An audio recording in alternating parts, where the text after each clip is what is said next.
Bom dia para todas, bom dia para todos. Primeiramente, queria agradecer e falar da minha honra de estar aqui nesse primeiro ano do Centro de Inteligência da Justiça do Distrito Federal. Queria agradecer ao desembargador-presidente Romeu Gonzaga Neiva, à desembargadora Ana Maria Amarante Brito, à desembargadora Carmelita Brasil, ao meu querido amigo desembargador Arnoldo Camanho e aos juízes, aos doutores Luciana Yucchi e Fabrício Lunardi, e como o Ivo, que me antecedeu, fez alusão, eu também fiquei muito feliz em ver o trabalho que o Centro de Inteligência vem fazendo. Queria também saudar e parabenizar o Ivo pela excelente exposição que ele apresentou aqui, e que mostra, na verdade, a necessidade de que nós comecemos, a partir de agora, a preocupar em buscar soluções para o sistema de justiça que sejam abordagens multidisciplinares.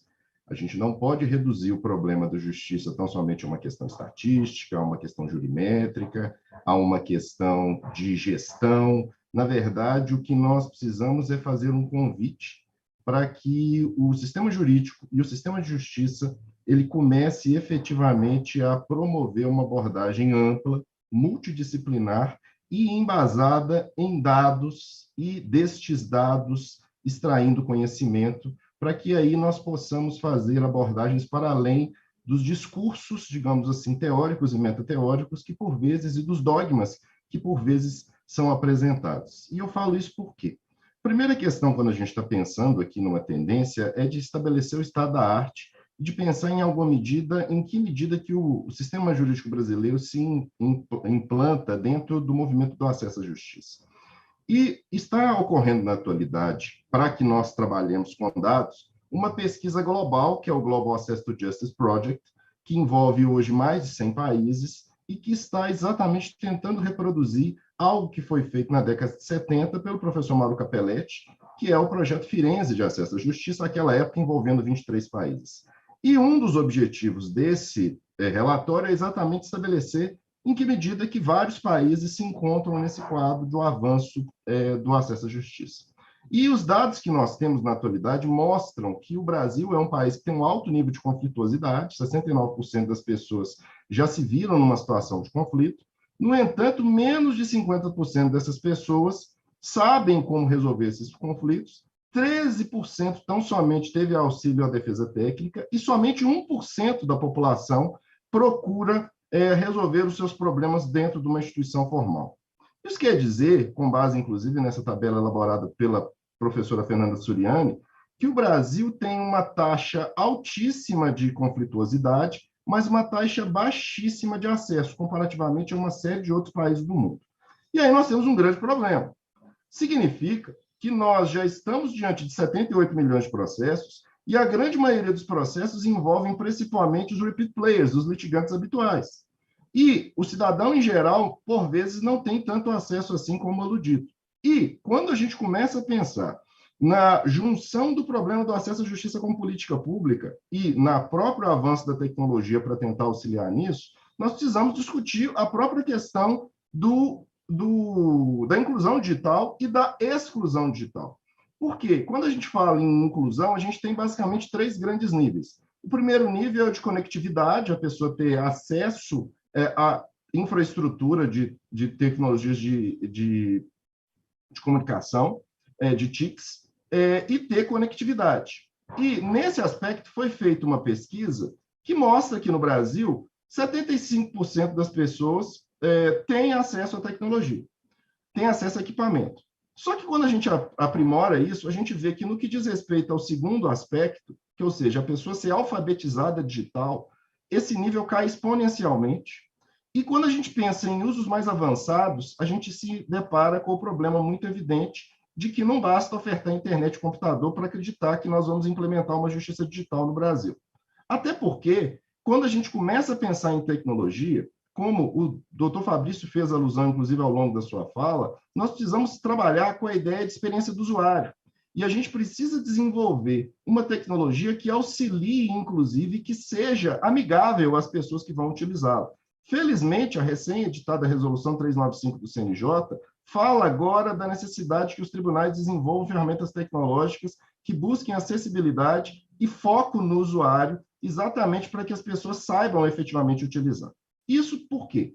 Se a gente está pensando e começando a perceber que esse acesso à justiça ele começa a sentir os impactos daquele movimento que vem sendo chamado de virada tecnológica no direito processual, qual seja, a de se perceber que as tecnologias elas vão paulatinamente deixando de servir tão somente como ferramenta e elas vão promovendo uma verdadeira modificação do próprio modo como nós lidamos com os institutos do direito, com institutos do direito processual, e que vão permitir, de um lado, uma melhoria da gestão, por exemplo, mediante todos os painéis de BI que a gente pode criar, e todos os dados que a gente pode classificar e estruturar para deles extrair conhecimento, mas a gente pode, inclusive, pensar em novas abordagens e novos designs para o dimensionamento de conflitos. E, para tanto, nós precisamos perceber que, no processo civil, nós temos basicamente 3 grandes etapas de implementação da tecnologia. A primeira, o Brasil está muito bem, que é a etapa da digitalização. Nós já vivenciamos um aumento exponencial da transposição dos processos que tramitavam em âmbito analógico para o âmbito digital, e isso pode nos permitir uma série de funcionalidades, mas que a gente ainda não está trabalhando com elas na plenitude.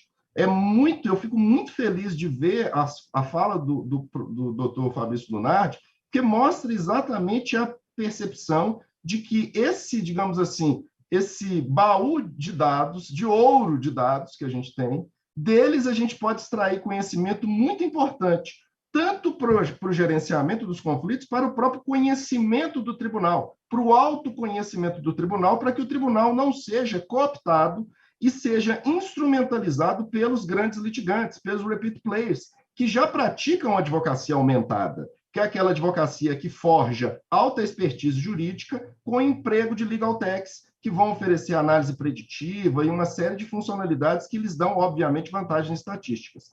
Então, o processo em autos eletrônicos e a digitalização, ela já nos oferece possibilidades muito interessantes, até na própria mudança do próprio modo como a gente comunica com o cidadão.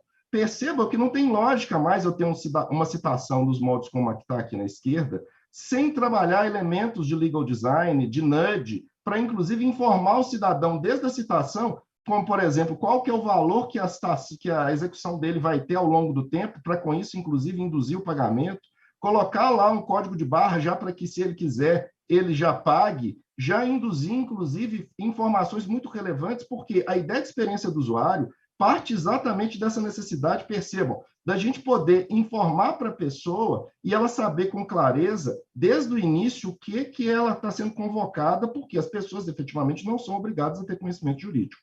E mais, eu posso já, com esses dados digitalizados, e vem começando a ganhar força, a ideia de você criar novas formas de recuperação de créditos. Eu, inclusive, acabei de editar um livro, inclusive gratuito, que está nesse QR Code, se alguém quiser baixar, no qual eu enumero uma série de técnicas e uma série de tecnologias já hábeis para facilitar na execução. Mas o mais importante, quando a gente pensa em digitalização, a gente pode exatamente começar a fazer isso que o Tribunal de Justiça do Distrito Federal e Territórios, através do seu Centro de Inteligência da Justiça do Distrito Federal, vem fazendo. Ou seja, a gente começa a extrair conhecimento dos dados. A gente pode ter uma visão macro dos problemas, a gente pode identificar os gargalos, pode começar, como já está sendo feito, pensar em abordagens preventivas e mais. A gente pode extrair um nível de conhecimento para o próprio tribunal saber quais são as flutuações de entendimento dele sobre os temas. E, inclusive, impedir ou garantir, inclusive, aquilo que a própria legislação, como o Código de Processo Civil, no seu artigo 926, diz, de garantir uma jurisprudência coerente, estável e íntegra. Mas, como já foi dito tanto pelo doutor Lunardi quanto pelo doutor Ivo, a gente precisa conhecer, a gente precisa saber, efetivamente, como as coisas funcionam.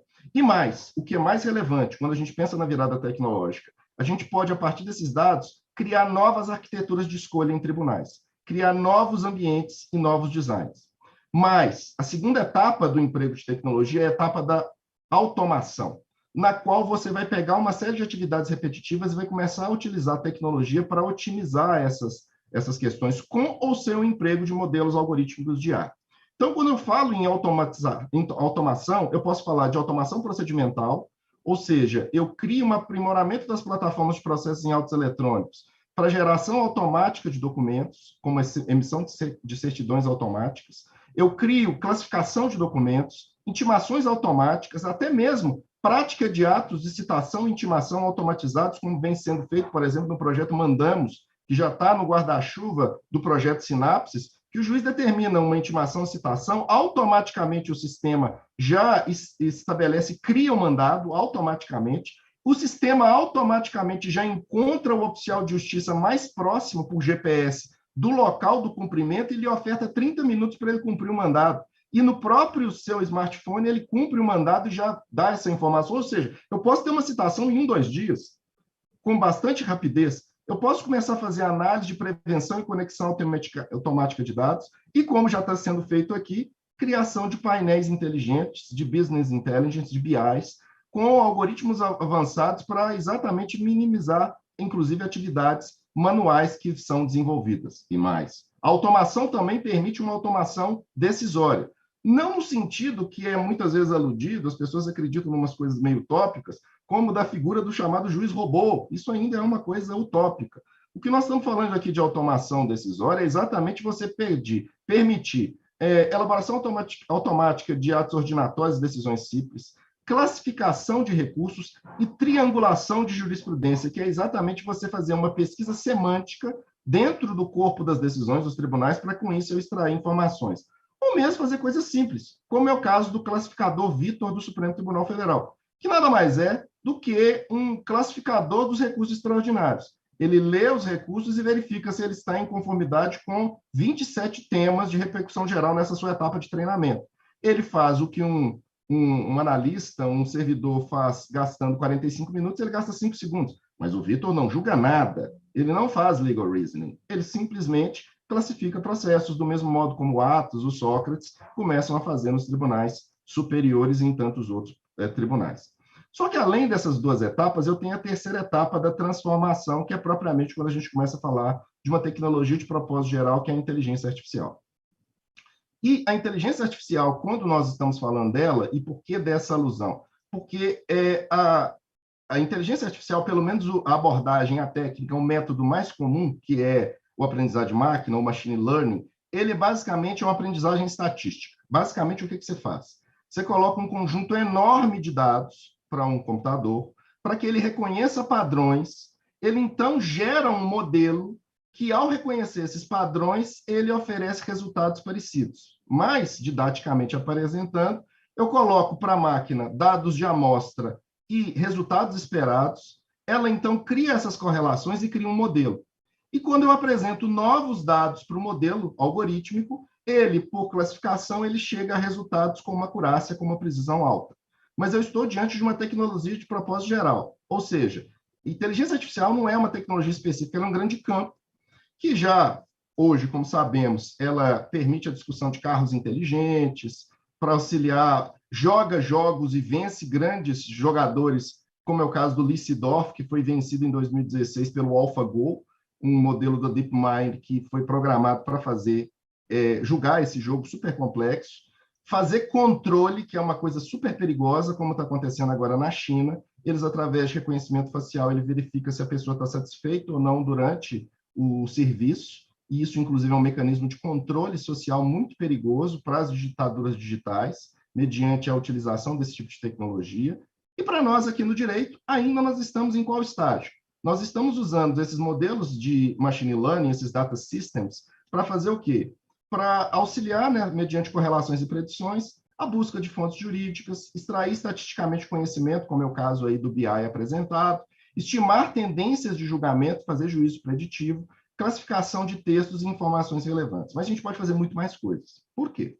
Porque quando a gente está falando dessa tecnologia de propósito geral e fala dessa abordagem específica do machine learning, do aprendizado de máquina, a gente percebe que, como nós estamos diante de uma tecnologia de propósito geral, ela está no nosso celular, ela está quando a gente vai ver Netflix, que ele já te oferece qual que é o melhor programa na sequência que você termina numa série, te faz uma série de sugestões com base na sua própria navegação, nas redes sociais que já te coloca as informações que você mais gosta. Claro que rede social nenhuma vai te dar a informação completa do mundo, o objetivo dela é te manter lá há muito tempo.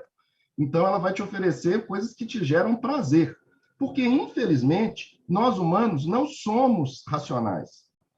Desde a década de 70, dentro de uma linha, inclusive, da análise econômica, da psicologia comportamental, Daniel Kahneman e Tversky já mostraram que o nosso comportamento é enviesado. Nós todos somos enviesados porque somos seres humanos. Então, nós trabalhamos muito com viés de confirmação. A gente gosta de informações que confirmem as nossas pré-compreensões e rechaçamos aquelas que não gostamos. E isso cria um problema que, na hora de modelar uma inteligência artificial mediante tecnologia persuasiva, computação persuasiva, eles criam, por exemplo, a rede social para te oferecer informações que te gerem prazer, porque o objetivo é ali que você fique lá mais tempo, para que ele te hackeie melhor, extraia mais dados de você, saiba melhor como você pensa, qual a sua orientação política, etc., etc., e te faça manter ali recebendo essas informações. Só que esses modelos de IA fundidos com a psicologia comportamental, eles podem ser coisas muito boas, mas coisas muito perigosas. E a gente começa a perceber que a tomada de decisões por algoritmos vai se tornando uma coisa muito comum em vários domínios de alto risco.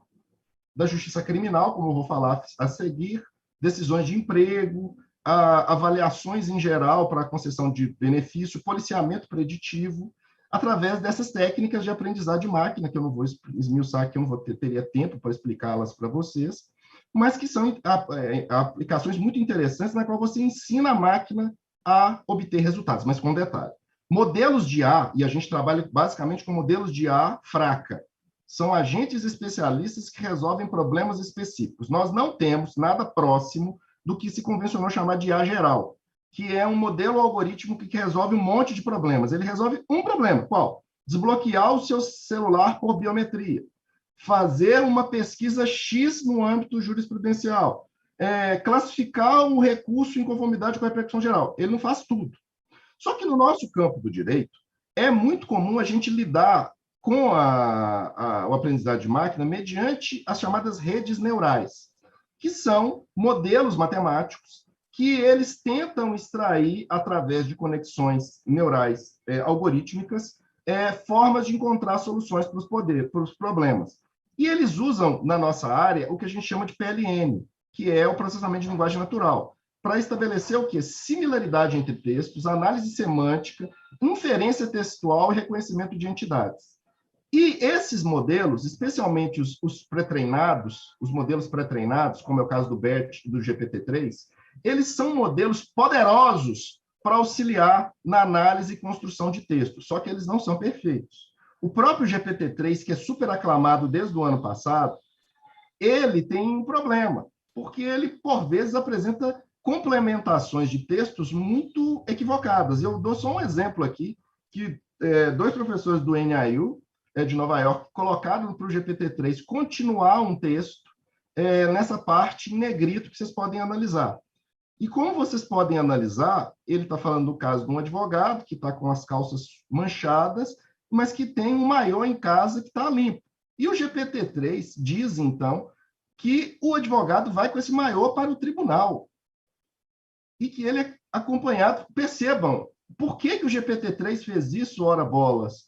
Porque ele é uma IA. A IA não sabe o que está julgando. Ela não consegue fazer inferências tal qual nós fazemos. O machine learning não consegue fazê-lo. E aí nós temos um problema.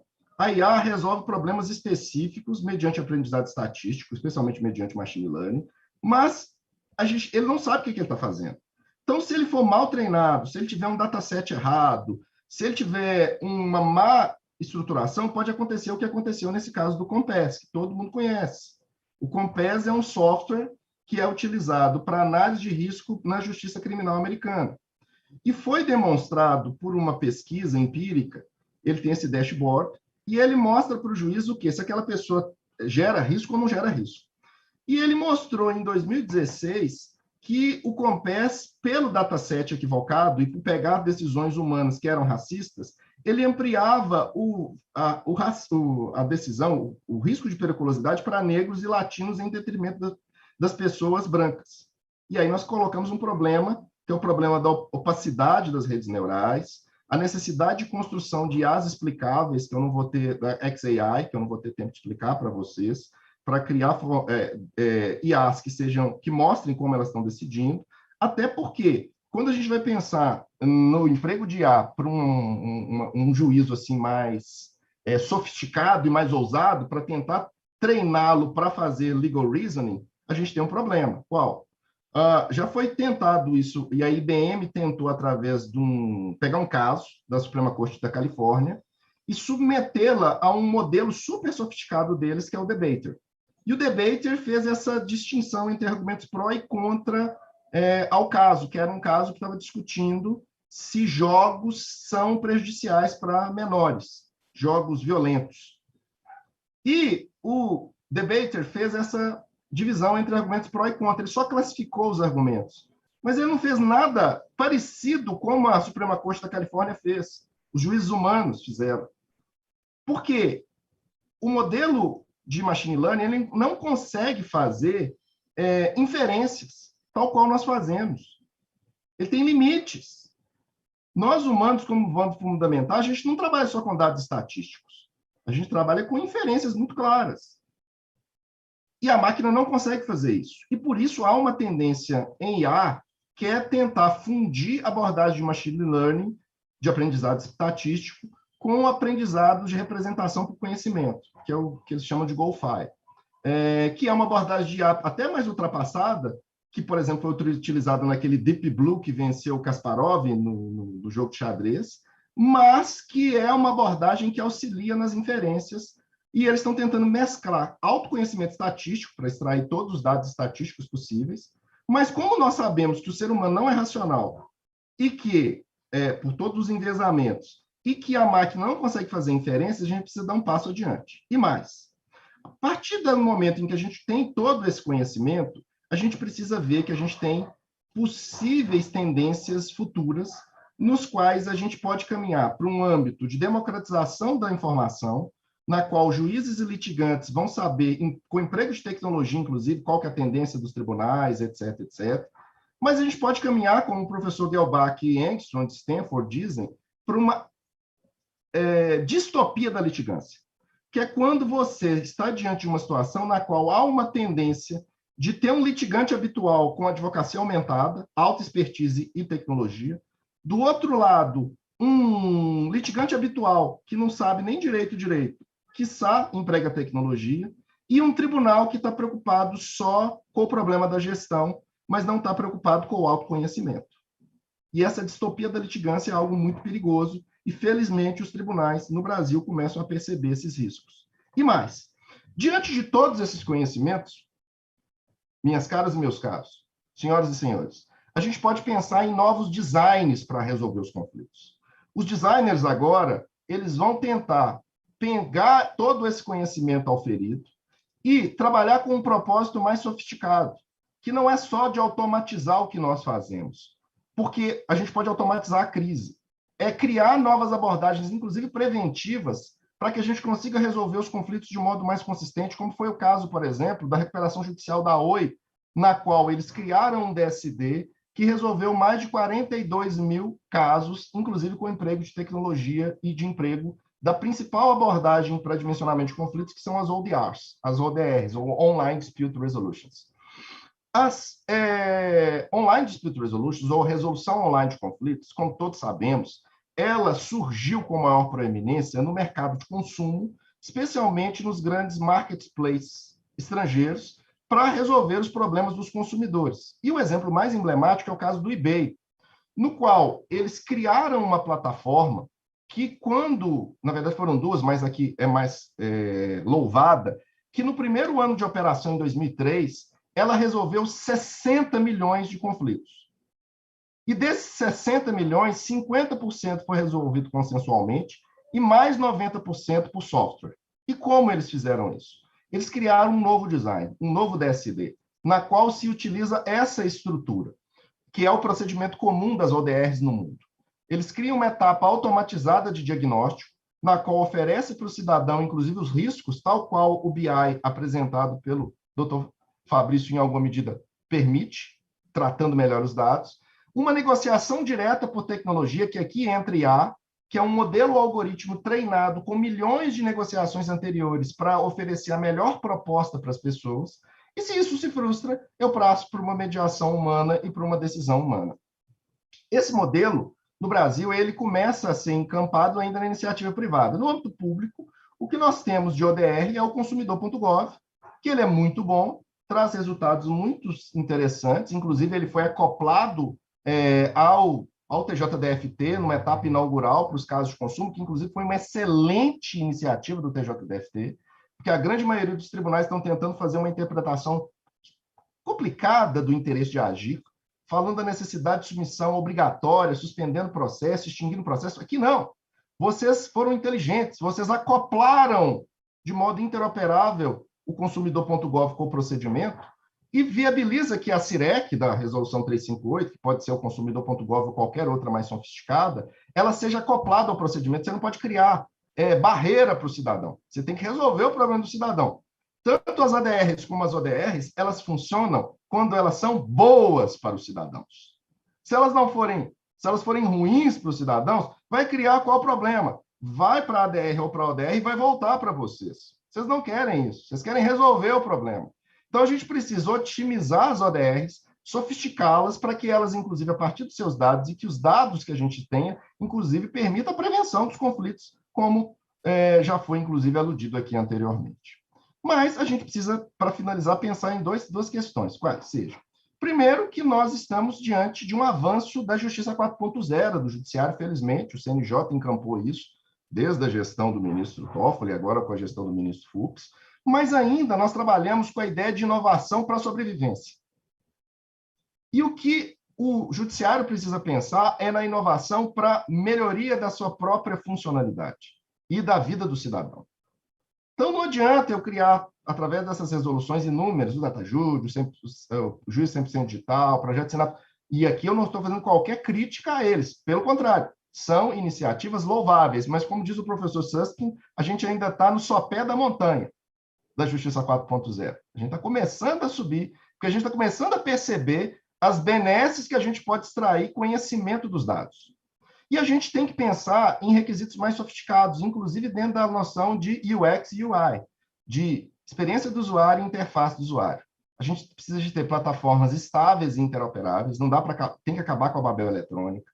A gente tem que fazer um monitoramento da experiência do usuário, da interface do usuário, tem que ser fácil para as pessoas lidarem. Tem que ter equipes que sabem lidar com o legal design, e por isso da necessidade que eu disse desde o início de equipes multidisciplinares. Eu tenho que ter uma construção dos modelos com todos os stakeholders.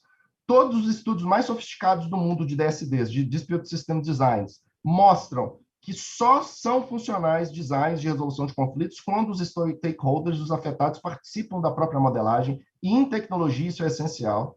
E eu preciso criar abordagem, inclusive, multicanal para facilitar a vida das pessoas. E por quê? Porque eu preciso caminhar para a ideia de tribunal online, propriamente dito, que é a ideia de adequação procedimental por tecnologia com design centrado no ser humano. Eu preciso perceber que eu vou ter que ter arquiteturas de escolha, que são esses ambientes nos quais as pessoas naveguem, que as induzam, mas as induzam para o bem. Lembrem-se desse caso do Facebook, da eleição de 2010, que o Facebook fez 300 mil pessoas votarem, se inscreverem para votar, com essa mudança gráfica aqui no seu painel. Ele ficava assim, ou com o nome dos amigos que estavam votando. Eles criaram um nudge que geraram 300 mil inscrições para a votação. Essa é a ideia de nudge, e essa é a ideia de emprego de tecnologia persuasiva, que pode ser utilizado para o bem ou para o mal. E no caso do processo, a gente precisa incorporar esses recursos para gerar acesso à justiça, autodeterminação e diversidade por design para o acesso à justiça ser melhor explicitado, e criar tribunais online, como é o caso do Tribunal de Singapura, que é um tribunal super amigável para as pessoas, super didático a navegação para as pessoas acessarem, inclusive para pessoas autorrepresentadas, sem, inclusive, o auxílio de advogados. Então, nós estamos diante da necessidade de criar plataformas super amigáveis, super interessantes, designs peculiares de ODRs aplicados ao serviço público. Não dá, por conta da resolução 358, simplesmente pegar uma ODR privada e acoplá-la ao tribunal. Não dá. As soluções in-house devem ser privilegiadas, porque as plataformas de ODR, como o próprio Moldria lá do eBay, ele foi criado para ampliar o engajamento com a plataforma. Ele não foi gerado para ofertar conhecimento para as pessoas, autonomia, autodeterminação. No âmbito da justiça, a gente precisa pensar em capacitar os litigantes para fazer escolhas informadas. E, para isso, a gente tem que pensar no acesso, por óbvio, ou seja, a gente vai ter que ter uma justiça digital ao lado de uma justiça comum, porque tem pessoas que não têm nem acesso à tecnologia, nem são alfabetizadas. Criar sistemas que sejam explicáveis, embasados em tecnologias que permitam, quando a gente se valer de modelos de IA, que sejam altamente explicáveis, e arquiteturas que efetivamente ofertem para o cidadão conhecimento. Mas um dado precisa ser dito, para finalizar efetivamente. Nós precisamos, e vocês estão começando a preocupar, a partir dos dados, com a ideia de saber números por litigância e litigantes, ou seja, fazer um diagnóstico muito claro da litigância que vocês recebem. Ter uma etiologia, isso é essencial, saber de onde surgem os conflitos, promover prevenção de conflitos, mas, ao mesmo tempo, permitir acesso aos dados, transparência para a democratização do conhecimento e, por fim, desenvolver ferramentas para as pessoas que são despossuídas. Porque nós vivenciamos uma época na qual haverá uma tendência de que o desnível entre os litigantes habituais, os repeat players, como dizia Galantes, e os litigantes ocasionais tende a aumentar com a tecnologia. E se não houver uma preocupação com as pessoas, com os cidadãos e com a ideia de experiência do usuário, a gente pode, ao invés de ampliar o acesso à justiça e resolver os problemas internos de vocês, tanto de gestão quanto de oferta de um serviço de qualidade, vocês podem ser literalmente capturados por grandes interesses daqueles que vão saber tratar e utilizar os dados, inclusive para saber, com juízo preditivo, como cada um de vocês pensa sobre cada um dos casos que são julgados. Inclusive, tem um aluno meu da Vetusta Casa de Afonso Pena, da UFMG, que está modelando uma IA na qual ele extrai das decisões dos juízes quais são os tribunais que ele mais gosta, quais são os doutrinadores que ele mais gosta, para, inclusive, auxiliar no enviesamento ao elaborar as petições. Então, nós estamos diante de um adorável mundo novo, nos quais todos nós precisamos pensar dentro de uma abordagem inter e transdisciplinar, porque se nós ficarmos limitados ao direito, nós não vamos conseguir dar conta dos desafios. Muito obrigado.